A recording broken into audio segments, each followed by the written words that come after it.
நாட்களிலும் கர்த்தருடைய வார்த்தையை தேவன் கொடுக்க தேவனுக்கு பெரிய கிருபைக்காக தேவனுக்கு நான் நன்றி சொல்கிறேன்.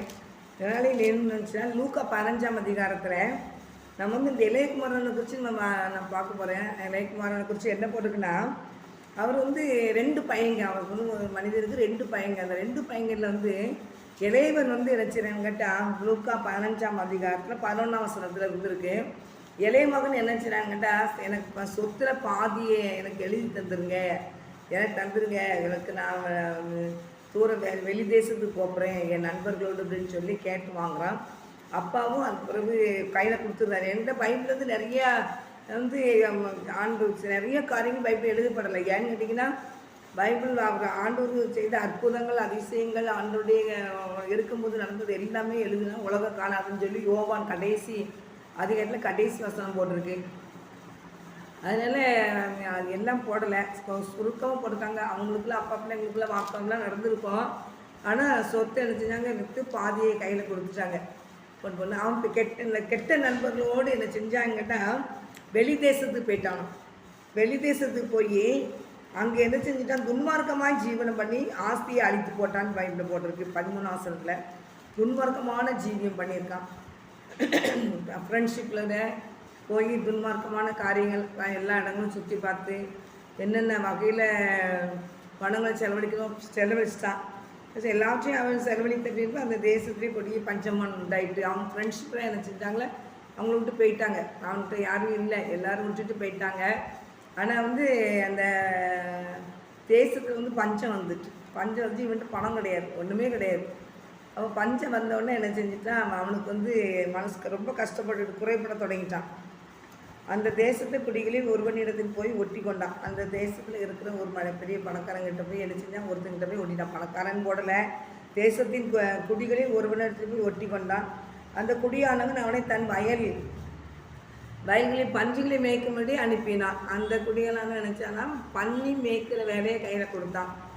அதனால் அப்பாக்கிட்ட இருக்கும்போது ராஜபோகமாக இருந்தான். அப்பா விட்டு தள்ளி போன உடனே அவனுக்கு என்ன பண்ணான்னா, அவனுக்கு வந்து இப்படி கஷ்டம் வந்துட்டு, பஞ்சம் வந்துட்டு. தகப்பன் எவ்வளோ வேதனைப்பட்டிருப்பாங்க அதெல்லாம் அவன் நினைக்கல. தகப்பனை குறித்து அவன் கவலையே படலை. எல்லாத்தையும் கொண்டு போய் நம்ம ஜாலியாக இருக்கணும், என்ஜாய் பண்ணணும்னு போயிட்டாங்க. இன்றைக்கி நிறைய பேர் ஜாலியாக இருக்கணும், என்ஜாய் பண்ணணுன்ட்டு தகப்பனை விட்டுட்டு என்ன செய்கிறாங்க, போகிறாங்க, ஓடுறாங்க, வீட்டை விட்டுட்டு ஓடுறாங்க. தகப்பன் தாய் சொல் கேட்காம போயிட்டாங்க. ஆனால் அவங்களுக்கு வந்து ஆண்டவர் அப்படி வைக்க விட மாட்டார். அவங்க அதில் நிறைய கஷ்டத்தை அனுபவிப்பாங்க. தகப்பனை விட்டு போனவங்கள நிறைய கஷ்டத்தை விட்டு போவாங்க. ஒன்று பெற்றவங்களை விட்டு போகிறது, இல்லாட்டி ஏசப்பா விட்டு போகிறவங்களுக்கும் கஷ்டம் வரும், பஞ்சம் வரும். நல்ல செழிப்பான்று வச்சுருப்பார், சுகமுகமாக இருப்பாங்க, எல்லா ஆசீர்வாதமும் இருக்கும். அவங்களுக்கு கால் கீழே வைக்க முடியாது, அவங்களால கால் கீழே ஊனி நடக்க முடியாது. பணம் நிறைய வந்துட்டுனா குதிப்பாங்க, ரொம்ப ஒரு மாதிரி ஆட்டப்புறத்துக்குள்ளே போயிடுவாங்க, ஏசப்பா விட்டு பின்னால் போயிடுவாங்க.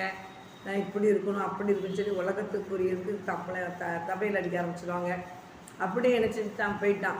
அப்படி அப்பா விட்டு போயிட்டான், ஏசப்பா விட்டு போயிட்டான். ஏசப்பாட்டு இருக்கும்போது நல்லா செழிப்பாக தான் இருந்தான், ஆசீர்வாதமாக இருந்தான். இருக்கிற ஆசீர்வாதத்தை எடுத்துக்கிட்டு அம்பாட்டு பரப்பிட்டு போயிட்டான். ஆனால் அந்த நாளையில் என்ன செஞ்சுட்டாங்க, அவ்வளோ கஷ்டத்தை அவங்க போன பிறகு அந்த தேசத்தில் பஞ்சம் உண்டாயிட்டு. இவன் போனதுனால தான் அங்கே பஞ்சம். இவன் போகாமல் இருந்தாலும் அந்த தேசத்தில் பஞ்சம் வந்திருக்காது. ஏன்னு கேட்டிங்கன்னா, இந்த யோனா வந்து ஆண்டவர் வந்து நினைவேக்கு போய் சொல்லும்போது அங்கே என்ன செஞ்சான், நேர தரிசிக்கு கப்பல் ஏறிட்டான்னு வேதத்தில் பார்க்குறோம். கப்பல் நல்லா தான் போயிருந்துருக்கும். இந்த யோனா ஏறினதுனால கடலில் கொந்தளிப்பு வந்துட்டு ஆண்டவருக்கு கீழ்ப்படியாத ஒரு மனிதன் அந்த கப்பலில் இருந்ததுனால அங்கே என்ன செஞ்சுட்டு பயங்கரமான பிரச்சனைகள் வந்துட்டு அந்த கடல்லாம் என்ன செஞ்சு கொந்தளிக்க ஆரம்பிச்சிட்டு, பயங்கரமான காற்று அடிக்க ஆரம்பிச்சிட்டு அந்த கப்பலில் இருக்கிறவங்க அவ்வளோ பேருமே என்ன செஞ்சுட்டாங்க, பயந்துட்டாங்க. அந்த கப்பலில் இருக்கிறவங்க அவ்வளோ கப்பல் எப்போ கவுந்துருமோன்னு சொல்லி என்ன செஞ்சுருந்தாங்க, அவங்க எதிர்பார்த்தாங்க. அவ்வளோ ஒரு பயங்கரமான காரியங்கள் அந்த கப்பலுக்கு நடந்தது. அதனால் அது யார் நிமித்தம் வந்ததுன்னு சொல்லி பார்க்கும்போது சீட்டெழுதி போட்டால் யோனா பேருக்கு வந்துச்சு. அந்த யோனா தூக்கி என்ன செஞ்சாங்கக்கிட்ட நடு கடலில் தூக்கி வீசிட்டாங்க. அங்கே ஒரு பெரிய மீனை ஆண்டு வச்சுருந்தார், வாங்கி அதை கேட்ச் பிடிச்சிக்கிட்டு. அப்போ அந்த கீழ்ப்படியாத ஒரு மனித நிமித்தம் அந்த கப்பலில் இருக்கிறவங்களுக்கு பிரச்சனை, அந்த கீழ்ப்படியாத மனித நிமித்தம் அந்த கடலுக்கு பிரச்சனை, அந்த கீழ்ப்படியாத மனித நிமித்தம் காற்றுக்கும் பிரச்சனை, அந்த கீழ்ப்படியாத மனித நிமித்தம் அந்த மீனுக்கு பிரச்சனை, கடலுக்குள்ளே இருக்கிற எல்லா மீனுமே கடந்து அலமோதி இருக்கும்.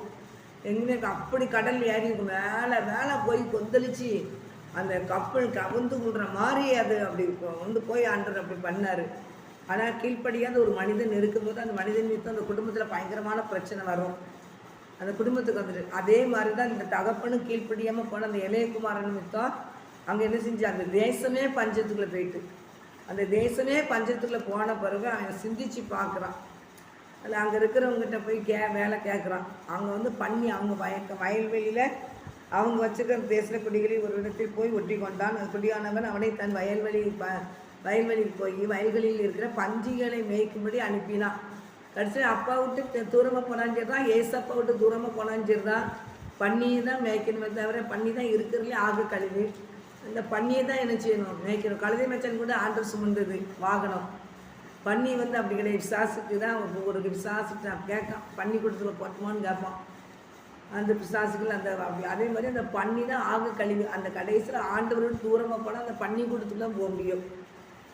அதனால் கர்த்தருடைய பிள்ளைகளாகி நீங்கள் தேவனுக்கு பயந்து நடங்க, அப்படியே கரத்தில் அடங்கிருங்க, தேவ சத்தத்தை செவி கொடுங்க. தேவ சத்தத்தை செவி கொடுத்து நீங்கள் நடக்கும்போது கர்த்தர் உங்களை ஆசீர்வதிப்பார். அவர் ஒரு உங்களை கைவிட மாட்டார். நீங்கள் வந்து சில காரியங்களை குறித்து கலங்கலாம், சில காரியங்களை குறித்து வேதனைப்படலாம், எதுவுமே உங்களை சேதப்படுத்துறது. நீங்கள் ஆண்டவர் பாதத்தை பிடிச்சிக்கிட்டீங்கன்னா, ஜபம் பண்ணுற பிள்ளைங்களா நீங்கள் இருந்தீங்கன்னா, தேவன் மேலே நீங்கள் அன்பு கூறுற பிள்ளைங்களா இருந்தீங்கன்னா, ஆலயத்தை அதிகமாக நேசிக்கிற பிள்ளைங்களா இருந்தீங்கன்னா, உங்களை எந்த பிரச்சனையும் உங்களை சேதப்படுத்த முடியாது. அதான் கர்த்தருடைய பிள்ளைகளே, நீங்கள் வந்து ஆண்டவர்கிட்ட கொஞ்சம் தூரமாக போயிட்டீங்க, வேதம் வாசிக்கலை, ஜெபிக்கலைனாலே பயங்கர பிரச்சனை வந்துடும். ஜெபிக்கலை இல்லை சர்ச்சுக்கு போகல அப்படின்னு சொன்னாலே பயங்கரமான பிரச்சனை வந்துடும்.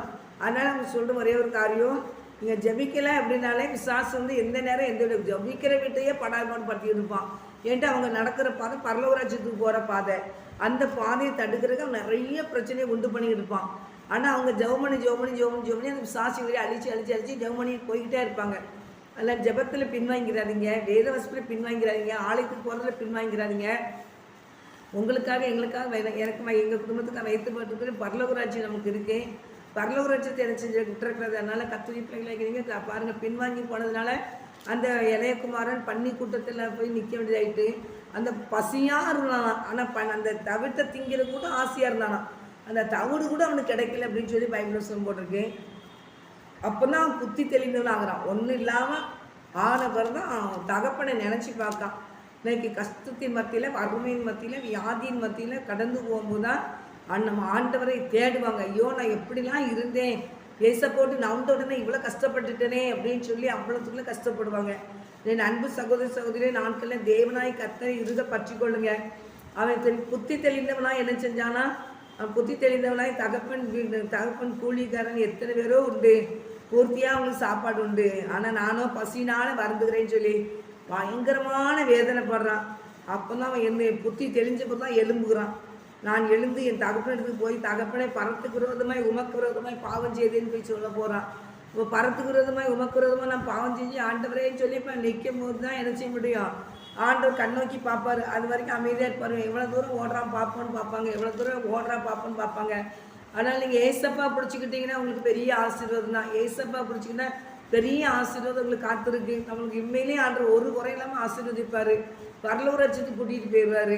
பின்வாங்கி போனீங்கன்னா சாப்பாட்டு கூட வழி இல்லாமல் தவிடு திங்கிறதுக்கு ஆசைப்பட்டு கூட அவனுக்கு தவிடு கிடைக்கல. கடைசியாக மறைச்ச உடனே எங்கே போயிடுவான், பாதாளத்துக்குள்ளே போயிடுவான். அதனால் அந்த அந்த அந்த அந்த இடத்துக்குள்ளே போயிடக்கூடாது. அந்த பிசாசுக்கு ஆயத்தம் பண்ண இடத்துக்குள்ளே போகாதபடி நீங்கள் ஆண்டவருக்குள்ளாக விழிப்பாக இருங்க. அந்த வரும்போது பாருங்கள், வரும்போது தகப்பன் எப்போ வருவான், மகன் எப்போ வருவானான்னு எதிர்பார்த்துட்டு இருக்கிறாரு ஆண்டவர். அவன் வாரான், தகப்பன் வந்து அந்த மகன் வர்றான். அந்த நாத்தத்துக்குள்ளே அந்த பள்ளிக்கூடத்தில் இருக்கிற அந்த மகன் வர்றான். தகப்பன் ஒடியே போய் மகனை கட்டி பிடிக்காரு, அந்த நாத்தத்தோடு கட்டி பிடிக்காரு. ஏசப்பாவும் எந்த போதையில் கடந்தாஞ்சேரி தான், கஞ்சாமில் கடந்தாஞ்சேரி தான், எந்த போதையில் கடந்தாஞ்சேரி தான், குட்டி பழக்கத்துக்குள்ள கடந்தாஞ்சேரி தான், எந்த பாவ பழக்கத்தில் இருந்தாலும் என் பிள்ளை என் பக்கம் திரும்பி வரமாட்டானான்னு எதிர்பார்க்குறாரு. யாராக இருந்தாலும் சரி தான் அவர் எதிர்பார்க்குறாரு. வந்தவனை கட்டி பிடிச்சி முத்தம் கொடுத்து அவருக்கு உன் கைக்கு நினச்சிட முத்திர மோதிரம் நான் தான், என் கிறிஸ்தவ பிள்ளைங்கிற ஒரு முத்திர மோதிரத்தை போடுறாரு. ஏசப்பா அவனுக்கு வரவேற்கிறாரு. நல்ல ரட்சிப்பின் வஸ்திரத்தை கொடுக்காரு, சுவிசேஷன பாதரட்சியை கொடுக்குறாரு, கொடுத்து அணைச்சி அவனுக்கு விருந்து பண்ணுவார், நல்லா ஆசீர்வதிச்சு உயர்த்துவார். அப்படிப்பட்ட கிருபையை கர்த்தரிடத்தில் பெற்றுக்கொள்ளுங்க. கர்த்தர் உங்களை ஆசீர்வதிப்பார். எக்காரணம் கொண்டு ஆண்டவர் விட்டு ஒரு ஸ்டெப் கூட பின்னால் போயிடாதீங்க. பிசாசுங்களை பிடிச்சிக்கிடுவான். அவன் கேட்ச் பிடிக்கிறதுக்கு ரெடியாக நிற்பான். அதனால தேவனுடைய பிள்ளைகளாகி நீங்கள் இயேசுவோடைய பாதத்தை பிடிச்சிக்கோங்க. ஆண்டவர் உங்களை பாதுகாத்து உங்களை வழிநடத்தி இந்த இன்மையிலையும் ஆசீர்வதித்து மறுமையிலையும் பரலோக ராஜ்யத்துக்கு கூட்டிகிட்டு போயிடுவார். கண்களை பிடிச்சி ஜெபிப்போம். அன்பு தகப்பனே, இந்த ஜெபத்தை கேட்குறேன் செய்தி கேட்ட எல்லா பிள்ளைகளும் மனம் திரும்பட்டும், எல்லா பிள்ளைகளும் ரட்சிக்கப்படட்டும். இப்படியே கரம் ஆசீர்வதிக்கட்டும். இயேசுவின் நாம் ஜெபிக்க நல்ல தகப்பனே, ஆமென். கர்த்தர் உங்களை ஆசீர்வதிப்பாராக. ஆமென்.